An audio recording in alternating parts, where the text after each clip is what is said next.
Hi good morning. सीधा सौदा के मंडे एडिशन में आप सबका स्वागत है। नए हफ्ते की शुरुआत और ये मुकाबला होना है मेरा सुमित के साथ। Sumit hi good morning. Delhi से कब आए? कल। तो कल ही है इस मुकाबले के खास तौर पे। अच्छा, बहुत स्ट्रॉन्ग पुल बैक में भारतीय बाजार। आपने नोटिस करा होगा थर्सडे को जब हम कामकाज की समाप्ति कर रहे थे, बढ़िया पॉजिटिव नोट पे भारतीय बाजार बंद होते हुए नजर आए। इनफैक्ट पिछले 8 ट्रेडिंग सेशन में लास्ट टू लास्ट ट्यूसडे से हमने जो लो से रिकवरी, वो पुल बैक की शुरुआत होती हुई देखी थी। भारतीय बाजार निफ्टी दरअसल इन 8 कारोबारी सत्रों में 9.5% की उछाल ऑलरेडी डिलीवर कर चुका है। इस तरह का ये स्ट्रॉन्ग पुल बैक अंडरवे। और आज के क्यूज आपकी स्क्रीन पे एसजीएक्स दिखा रहा है मजबूती। दरअसल ये 2 दिनों के क्यूज हमें डाइजेस्ट करने हैं। एसजीएक्स सिर्फ फ्राइडे का क्यू दिखा रहा है, लेकिन मोटा मोटी जो दिखा रहा है उन्हीं लेवल्स के आसपास। हम 320, 380, 50-60 पॉइंट का गैप अप। पर ये ध्यान रखिएगा, जब मैं पिछले शो की शुरुआत कर रहा था मॉर्निंग कॉल की, तो अच्छे खासे 400 के ऊपर एसजीएक्स निफ्टी ट्रेड कर रहा था। थोड़ा सा ऊपरी स्तरों से लगातार वो कूल ऑफ होता हुआ इस समय। ग्लोबल क्यूज बेहतर हैं, अमेरिकन मार्केट्स में भी स्ट्रॉन्ग पुल बैक है। इनफैक्ट लास्ट ट्रेडिंग हफ्ता जो रहा अमेरिका का, गजब का वहां पे अपटिक्स थे। 6% S and P week on week jump दिखा रहा था। बस एक ही इशू इस समय है कि कच्चा तेल जो हमने $102 पे छोड़ा था, आज सुबह $111-112 के जोन पे। थर्सडे को छोड़ा हुआ $102 का इस समय $10 ऊपर कामकाज कर रहा है। अदरवाइज बढ़िया पिच है। कैसे अप्रोच करना है इस पिच को, सुमित समझाएंगे आपको। सुमित, कैसी बनाई है टीम? खरीदारी का ही मन? मैं तो हमेशा से खरीदारी के ही मूड में रहता हूँ यूजुअली, लेकिन हाँ एक चीज़ ज़रूर है कि हो सकता है गैप अप के बाद थोड़ा सा प्रॉफिट टेकिंग आते हुए दिखाई पड़े। वो आज सुबह मानस से जब आपकी बातचीत हुई थी तब भी मैं सुन रहा था कि अगर जो गैप अप होता है वहाँ से थोड़ा सा मार्केट शायद ईज आउट हो, पहली चीज़। दूसरा, क्रूड एक बड़ा कंसर्न है ही, और अब मार्केट में ये भी बस उठ गया है वापस की जो डीजल के प्राइसेस हैं उनमें बल्क में एक बढ़ोतरी होनी शुरू हो गई। शायद रिटेल को पब्लिक आय कर रही है, वहाँ पर भी शायद एक बढ़त आते हुए दिखाई पड़े। 25 रुपए की कह रहे हैं? 25 रुपए, लेकिन वो कल शाम को नीरज जी कुछ हो गया रिटेल पे, तो गड़बड़ हो जाएगा। वो नीरज जी कुछ क्लेरिफिकेशन दे रहे थे कि ओवर फोर्टनाइटली रिव्यू रहता है। हाँ, फोर्टनाइटली रिव्यू थोड़ा थोड़ा बढ़ा हुआ, वो बल्क ने एकदम से बढ़ा दिया। अब रिटेल जो है, जो प्राइवेट ऑपरेटर्स हैं, वो उसे आय कर रहे हैं कि शायद गोइंग फॉरवर्ड वो बढ़ा कर दे। अगर ऐसा जंप होता है तो मान लीजिए लॉजिस्टिक, एविएशन या बाकी जो कंपनियां उनके ऊपर मेजर इंपैक्ट आएगा, पेंट जैसी कंपनीज में। लेकिन अदरवाइज ये इनपुट कॉस्ट का बढ़ना एक बड़ा इंपैक्ट कर सकता है गोइंग फॉरवर्ड के नंबर्स पे भी। हाँ, अर्निंग्स सीजन को भी डिस्काउंट शुरू करेंगे। एक्सेंचर के नंबर्स को आप मिस कर गए, जो बहुत ही शानदार नंबर फ्राइडे को दिए थे। तो आज आईटी बड़ा ट्रिगर रह सकता है मार्केट में, शायद वहीं से ही नंबर्स क्यूज देते हुए दिखाई पड़ा। तो बेहतरीन टीम ओवरऑल, जो तेजी की तरफ ही जो स्टॉक्स है उनको चुना गया, और उन्हीं के साथ ही मैं शुरुआत भी कर लेता हूँ। पहले 3 नाम एक साथ जो मेरी तरफ से हैं, वो तीनों के तीनों आईटी से ही हैं। ऑब्वियसली बात है, क्योंकि एक्सेंचर के नंबर्स हैं, और एक्सेंचर के नंबर्स के बाद यहाँ पर एक बढ़िया क्यूज बनते हुए दिखाई पड़ रहे हैं। आईटी में इन्फोसिस पहले ही कह चुका है कि अपने 14 तारीख को नंबर दे रहा है, और उससे ठीक पहले विप्रो, एचसीएल टेक, टेक महिंद्रा। आईटी की 3 कंपनियां हैं जो कि इस टाइम फिलहाल वैल्यूएशन वाइज सबसे सस्तों में आती है। मतलब सबसे सस्ती तो नहीं है, लेकिन हाँ अमंग चीपेस्ट वैल्यूएशन ये तीनों स्टॉक्स दिखाई पड़ेंगे आपको। चाहे विप्रो का 27 का मल्टीपल हो, एचसीएल का 28 का मल्टीपल हो, और टेक महिंद्रा का भी 27, 27.5 के आसपास के मल्टीपल है। तो ये तीनों इसी रेंज में कामकाज कर रहे हैं और एक अच्छे वैल्यूएशन पर आ चुके हैं हायर लेवल से करेक्शन के बाद। एक्सेंचर के नंबर साउंड, ग्रोथ गाइडेंस को करीब 24 से 26% किया है, रिवीजन किया है, और लगातार रिवीजन आ रहा है एक्सेंचर के नंबर्स के अंदर, जो ग्रोथ साइड पर या गाइडेंस साइड पर। तो ये कंपनी के लिए बेहतर नंबर ट्रिगर के तौर पे कामकाज कर सकता है। आईटी में एक अच्छा मूव आ सकता है इन नंबर्स के आधार पर, उस लिहाज पर नजर रखें। तीनों बिग 5 में से चुनी गई हैं, एचसीएल टेक, टेक महिंद्रा और विप्रो। इन तीनों के ऊपर आज आप नजर बनाकर रख सकते हैं। वो जो बिग 5 की बात करें, जो दो छोड़ दिए ना, वो मेरी टीम से शुरुआत होगी। जो सबसे बड़े 2 है तो इन्फोसिस और टीसीएस।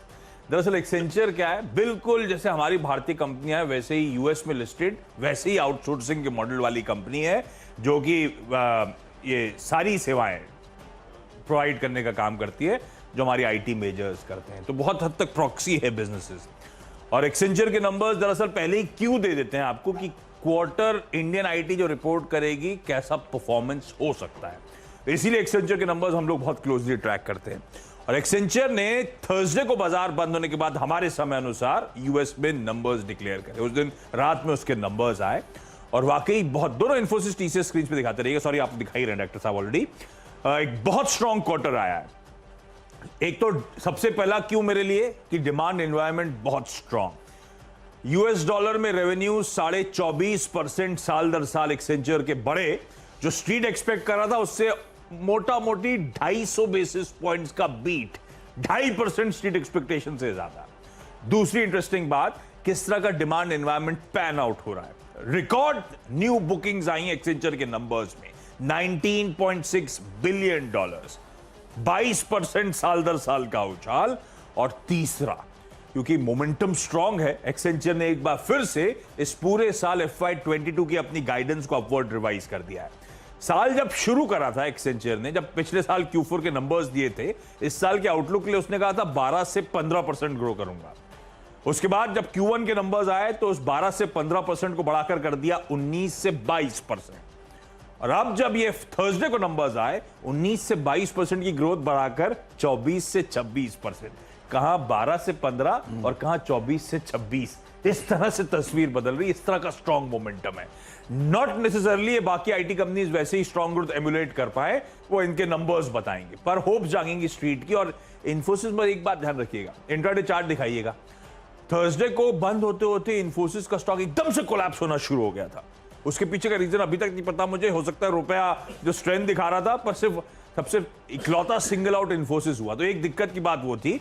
अदरवाइज मुझे लगता है दोनों स्टॉक्स आज मजबूती के साथ कामकाज करने चाहिए हर निशान में। आईटी एज अ सेक्टर शायद आपके फोकस में रहेगा। तो पहला स्पेस हो गई ये पूरी आईटी की, जो सुमित और मेरी टीम में है। दूसरा पैक जो है, पैक क्या, अगला स्टॉक जो है मारुति सुजुकी रखा है मैंने।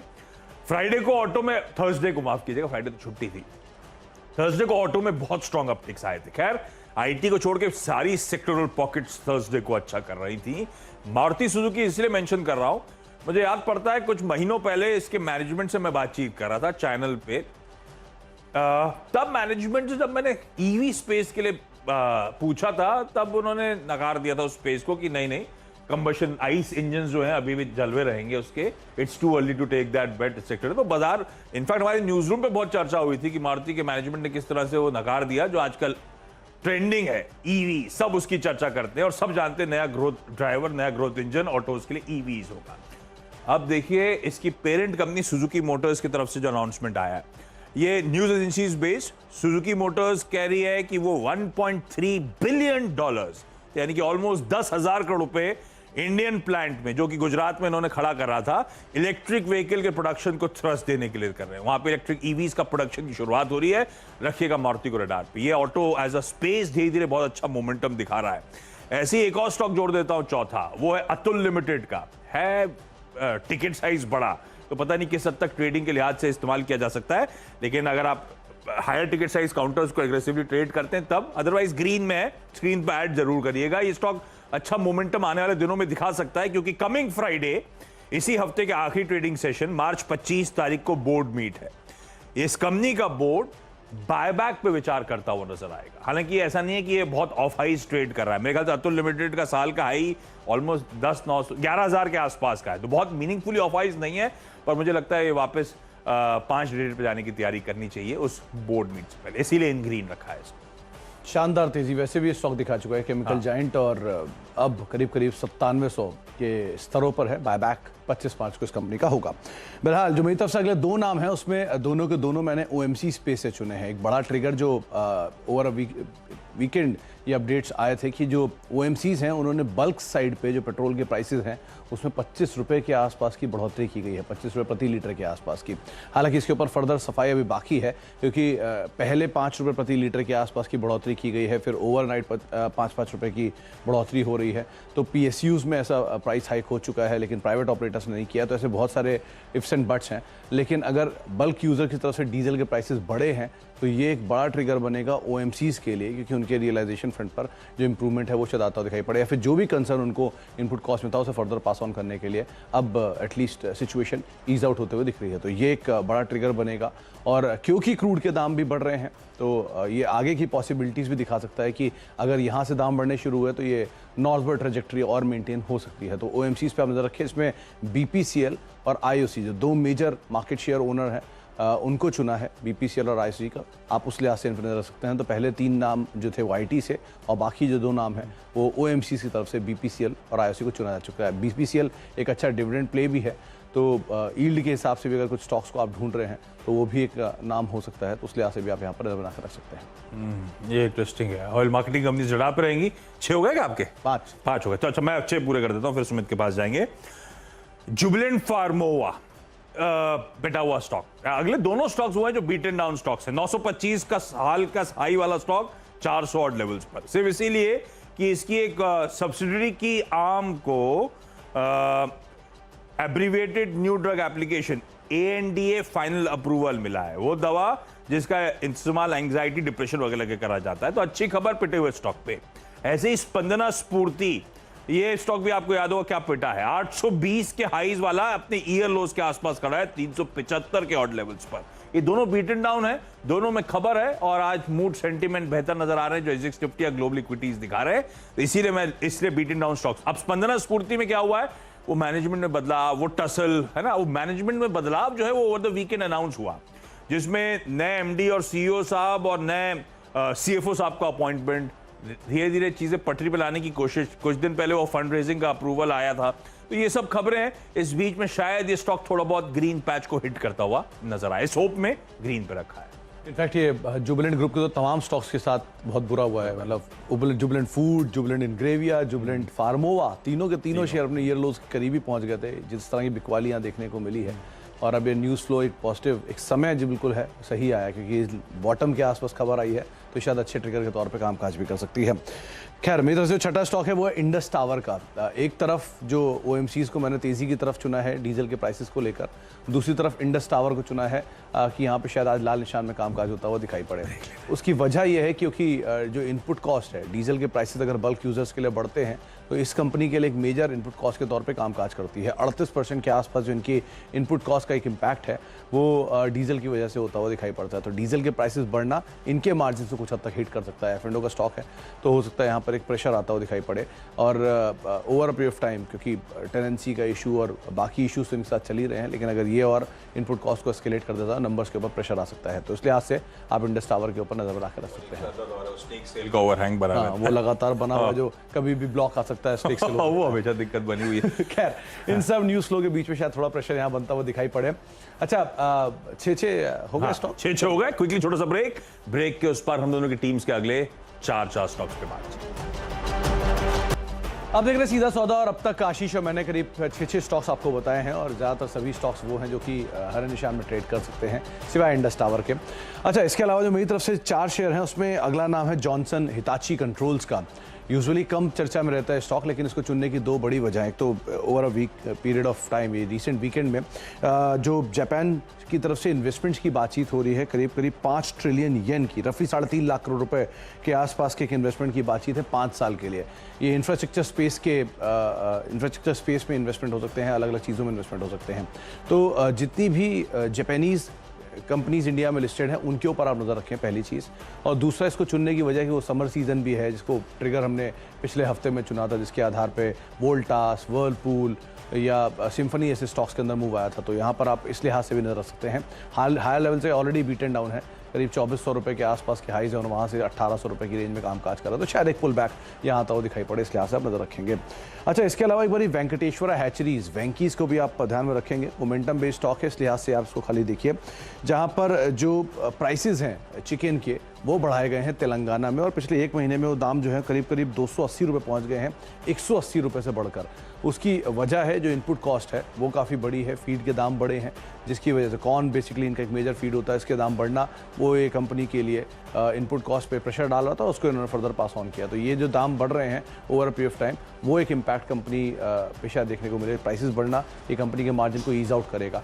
तो आप वेंकीज़ पर नज़र बना कर रख सकते हैं। वैसे मोमेंटम बेस्ड स्टॉक है, तो मोमेंटम के हिसाब से ही इसमें आप अपनी सिचुएशन को देखिएगा।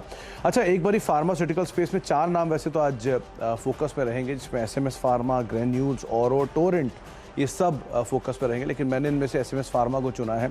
चुनने की वजह ही इन सभी कंपनियों को जो फाइज़र की कोविड पिल है उसको लेकर एक मंजूरी मिली है जो ये ग्लोबली इसको बेच पाएंगे, जिसमें एटलीस्ट ग्रैन्यूल्स की तरफ से कहा गया है कि वो इंडिया में लॉन्च कर सकते हैं और 94 कंट्रीज़ के अंदर इसको लॉन्च कर सकते हैं।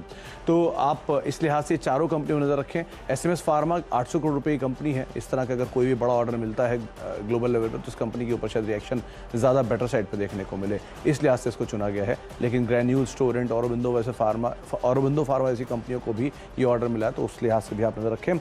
और लास्टली JK पेपर, दो बड़ी वजह, एक तो प्राइस हाइक की खबर है।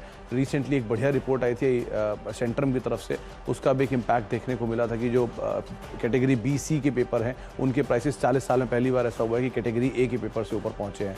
तो वो एक कंपनी के लिए अच्छा ट्रिगर तो बन ही रहा है। दूसरा, ये वीकेंड पे एक बड़ा इंटरेस्टिंग न्यूज़ फ्लो घूम रहा था कि श्रीलंका में जो एग्ज़ाम के पेपर हैं वो कैंसिल कर दिए गए हैं क्योंकि वहाँ पे पेपर की शॉर्टेज है। तो अगर पेपर की शॉर्टेज हो रही है और JK पेपर वहाँ पे एक्सपोर्टर है सन 2003 से, तो हो सकता है इनको एक अच्छे ऑर्डर आते हुए दिखाई पड़े गोइंग फॉरवर्ड और शायद उसका इम्पैक्ट यहाँ कंपनी के नंबर्स में देखने को मिले। तो JK पेपर आप नज़र बना कर रख सकते हैं। अच्छे बड़ी पेपर कंपनी है, लार्जेस्ट प्लेयर अपने पेपर स्पेस में, और शायद उसके बाद एग्जाम भी होते हुए दिखाई पड़े। एग्जाम कैंसिल हो गया क्योंकि पेपर नहीं था। हाँ, स्टेशनरी मार्ट खोलना चाहिए, धंधा अच्छा है, यहाँ से आप भेजा करिए, मैं वहाँ पे बेचूंगा। ये गजब है। अच्छा, 4 स्टॉक्स हैं। अच्छा, आपने एक चीज थर्सडे को नोटिस करी होगी, अच्छा रिलीफ शाम को मिला होगा आपको जब FI के एक 2200 करोड़ की बाइंग का आंकड़ा, लंबे अरसे बाद बहुत बढ़िया वो एक बाइंग का आंकड़ा, लेकिन उसमें बहुत सारे वैनगार्ड के ट्रेड्स इंक्लूडेड थे। वैनगार्ड के ट्रेड्स अगर मैं क्यूमुलेट करूं तो मेरे ख्याल से 2800 करोड़ रुपए के आसपास की कुल बाइंग वैनगार्ड की तरफ से हुई थी, और वो फुटसी का रीबैलेंसिंग हुई थी, और इसीलिए वैनगार्ड का पैसा आया जो भी है। कहां का आया उसमें से कुछ स्टॉक्स हाईलाइट करा, अदरवाइज लंबी लिस्ट है उन स्टॉक्स की, सुमित कुछ देर बाद आपको मेंशन करेंगे चैनल पे। लेकिन कहां का आया है उसमें एक बिरला कॉर्प बड़ा इंटरेस्टिंग नाम था। बिरला कॉर्प में साल के हाई 1650 के 1000 रुपए पे खड़ा हुआ है, 1100 रुपए के जोन्स पे खड़ा हुआ है। वैनगार्ड ग्रुप ने यहां पर 5,35,000 मोटा मोटी शेयर्स खरीदे, इसी 1099 के आसपास के लेवल्स पर। दूसरी इंटरेस्टिंग बाइंग केम्पला सनमार में हुई थी, वो रिसेंटली रीलिस्टेड कंपनी कह लीजिए। 826 वाला हाइज वाला स्टॉक 600 के नीचे चल रहा है।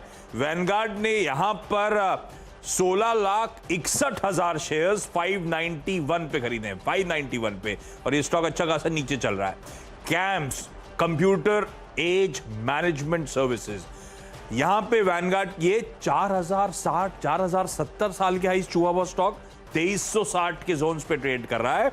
और वैनगार्ड ग्रुप की जो खरीदारी हुई है 4,80,000 शेयरों की यहां पर हुई है 2375 के भाव पे, 2373 पर ये खड़ा हुआ है। और फाइनली ये कुछ स्टॉक्स, वो सिंगल आउट करने का तरीका था, थोड़े ऑफ आइज वाले स्टॉक ले लूं, थोड़े से वो स्टॉक्स जो पसंद भी आते हैं वैसे भी। तो रूट मोबाइल उसमें स्क्रीन पर आएगा आपके। रूट मोबाइल भी 2300-2400 वाला स्टॉक है जो करेक्ट होकर 1500 1550 के जोन्स पे कामकाज कर रहा है। वैनगार्ड की जो बाइंग हुई है यहाँ पे 5,06,000 शेयर्स की, पर ये शायद पूरी तरह से वो रीएडजस्टमेंट्स होते हुए नजर आए। कुछ स्टॉक से सेलिंग भी होती हुई नजर आई थी, लेकिन जहां जहां इंक्लूजन्स हुए, जहां जहां पैसा फ्लो होता हुआ नजर आया और जो स्टॉक इंटरेस्टिंगली पॉइज थे, सिर्फ उनको आपकी स्क्रीन पे मेंशन कर रहा हूं। 10-10 की टीम हम दोनों की पूरी हो चुकी है। क्विकली छोटा सा ब्रेक के उस पार इन टीम्स का एक क्विक रैप अप। ब्रेक के बाद आपका स्वागत है, और मंडे का दिन मेरी 10 की सीधा सौदा की टीम आपकी स्क्रीन पर आएगी। सारे होपफुली इन ग्रीन में जो कामकाज कर सकते हैं वो स्टॉक्स। शुरुआत करी थी 2 IT मेजर्स के साथ, दिग्गज इन्फोसिस और TCS, क्योंकि एक्सेंचर जो सिमिलर बिजनेस मॉडल वाली कंपनी है, बड़ी कंपनी जो US में लिस्टेड है, सेम आउटसोर्सिंग का मॉडल, उसके रिजल्ट्स, उसकी ऑर्डर बुक, उसकी गाइडेंस सबके लिए थम्स अप आता हुआ। तो शायद एक पॉजिटिव रब ऑफ हमारे IT कंपनी के रिजल्ट सीजन से पहले, इसलिए शायद ये दोनों हरे निशान में रहे। मारुति सुजुकी, क्योंकि इसकी पेरेंट सुजुकी मोटर्स कह रही है करीब $1.5 बिलियन, $1.25 बिलियन के आसपास इन्फ्यूज करेंगे अपने गुजरात प्लांट में इलेक्ट्रिक व्हीकल प्रोडक्शन पे थ्रस्ट। अतुल लिमिटेड की इस फ्राइडे को बोर्ड मीट है जिसमें इस कंपनी का बोर्ड बायबैक पे विचार करेगा। जुबिलेंट फार्मोवा को एक ANDA अप्रूवल, इसकी सब्सिडरी के एक आर्म को ANDA अप्रूवल मिला है, पिटा हुआ स्टॉक। ऐसे ही स्पंदना स्फूर्ति पिटा हुआ स्टॉक, जहां पे इस कंपनी का टॉप मैनेजमेंट अनाउंस हुआ है, MD CEO साहब, CFO साहब, नए नाम के अगले 5 सालों के इंक्लूजन्स होते हुए। उसके बाद थर्सडे को आपने वेडनेसडे को 300 करोड़ रुपए की FIs की बाइंग देखी होगी, उसके बाद थर्सडे को आई 2200 करोड़ रुपए की। उसके पीछे बड़ी रीजन था कि वैनगार्ड ने कई सारे स्टॉक्स में खरीदा, वो फुटसी रीबैलेंसिंग के चलते। उनमें से कुछ स्टॉक्स आपकी स्क्रीन पर, बिरला कॉर्प, केनप्लास सनमार, कैम्स और रूट मोबाइल, जहां पे वैनगार्ड की बाइंग हुई। और जो इंटरेस्टिंग लग रहा है इस समय, सिर्फ इसीलिए हाईलाइट कर रहा हूं, होपफुली ये सारे स्टॉक्स भी हरे निशान में आज नजर आएंगे। जो मेरी तरफ से टीम है उसमें सभी के सभी शेयर में, इनफैक्ट 9 शेयरों में तेजी है और एक शेयर में आप यहाँ पर लाल निशान देखेंगे। उसमें जो पहले नाम है, पहले 3 नाम जो है वो आईटी स्पेस के मेजर हैं। इसमें विप्रो, एचसीएल टेक, टेक महिंद्रा। वैल्यूएशन वाइज ये बेटर साइड पर हैं, करीब करीब 27 से लेकर 28 की रेंज में इनके मल्टीपल्स कामकाज कर रहे हैं। और जो स्ट्रॉन्ग एक्सेंचर के नंबर्स का भी एक इम्पैक्ट यहाँ पे आता हुआ दिखाई पड़ेगा। दोनों ओएमसीज जिसमें बीपीसीएल और आईओसी को चुना गया है, बल्क डीजल प्राइसेस की जो खबरें हैं उसका एक इम्पैक्ट शायद आता हुआ दिखाई पड़े, उस लिहाज से आप नजर रखें। उसी का एक कॉन्ट्रा इम्पैक्ट जो होगा वो डीजल कंज्यूमर्स पे होगा। इसमें इंडस टावर आता है क्योंकि इनके इनपुट कॉस्ट का एक मेजर इम्पैक्ट जो है वो डीजल की वजह से आता हुआ दिखाई पड़ता है, तो ये एक शायद सेटबैक आता हुआ दिखाई पड़े। अच्छा, जॉनसन हिताची, जहाँ पे एक बड़े केपेक्स की बातचीत जो जापान की सरकार की तरफ से की गई है और साथ ही साथ जो समर सीजन उसका एक इम्पैक्ट रहेगा। वेंकीज के केस में चिकन की प्राइसेस का बढ़ना ये कंपनी के लिए एक अच्छा ट्रिगर के तौर पर कामकाज करेगा। एसएमएस फार्मा समेत 4 फार्मा कंपनीज जो हैं जो फोकस में रहेंगी, जिसमें फाइजर की तरफ से जो कोविड अपील का जो मंजूरी मिली है वो एक कंपनी के लिए अच्छा ट्रिगर बन सकता है। और जेके पेपर में जो पेपर का शॉर्टेज हो रहा है वो और प्राइस हाइक हो रहे हैं वो, ये दोनों ट्रिगर कंपनी के लिए अच्छा कामकाज कर सकते हैं, तो उस लिहाज से आप तेजी यहाँ पर आते हुए देख सकते हैं।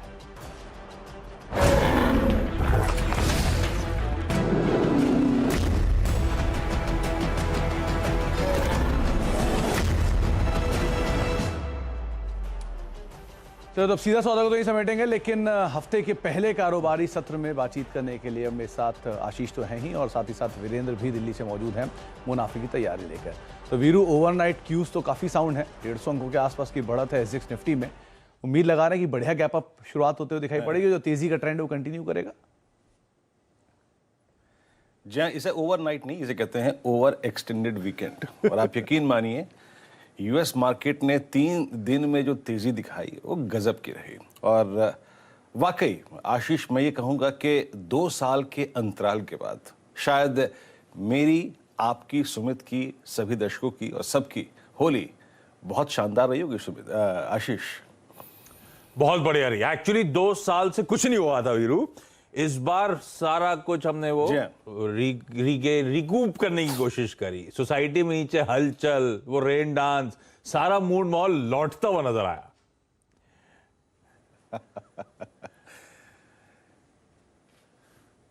जी हाँ, बिल्कुल सारा माहौल लौटता हुआ नजर आया। और आज की शुरुआत इस कार्यक्रम की आशीष मैं कर रहा हूं फिर से 4 लाइनों से, और वो 4 लाइनें समर्पित हैं फूफा को। देखिए, रंगत लौटाई है फूफा ने, ठीक है, तो फूफा पे आज की अगर आप देखें 4 लाइनें फिर समर्पित हैं, क्योंकि सब कुछ ढूंढ लिया, वही केंद्र बिंदु मिला कि फूफा तुम तो छुपे रुस्तम निकले, कि फूफा तुम तो छुपे रुस्तम निकले ऐसा कि क्या खूब निकले, मिटा दिए सारे गिले शिकवे पिछले, बन गए वो लेवल सपोर्ट सारे, रेजिस्टेंस हुआ करते थे दौर में जो पिछले। आशीष और ये फूफा हमारे गोरे हैं जो लौट आए भारतीय बाजारों में, रूठे हुए फूफा लौटे हैं। लेकिन बढ़िया मूड बॉल के साथ हम लोग इस हफ्ते की शुरुआत करने जा रहे हैं ऐसे समय जब पिछले हफ्ते यूएस मार्केट्स ने बहुत स्ट्रॉन्ग गेन्स क्लॉक करे। नवंबर 2020 के बाद इस तरह की यूएस मार्केट में वीकली गेन्स नहीं देखने को मिले। ना सिर्फ यूएस, यूरोप में भी 2020 के बाद सबसे स्ट्रॉन्ग वीकली गेन्स वाला हफ्ता निकलता हुआ नजर आया लास्ट वीक। आज सुबह एशिया रिजॉइस करता हुआ, एसजेएक्स निफ्टी आपकी स्क्रीन में मजबूती के साथ शुरुआत होने के इंडिकेशंस देता हुआ, तो शुरुआत में ये कहा जा सकता है एटलीस्ट अब तक सब चंगासी। ऐसे में सारे क्यूज, सारी डिटेल्स में बातचीत, स्ट्रैटेजी, ये सब आगे आएगा, लेकिन शुरुआत इस वक्त की हेडलाइंस के साथ।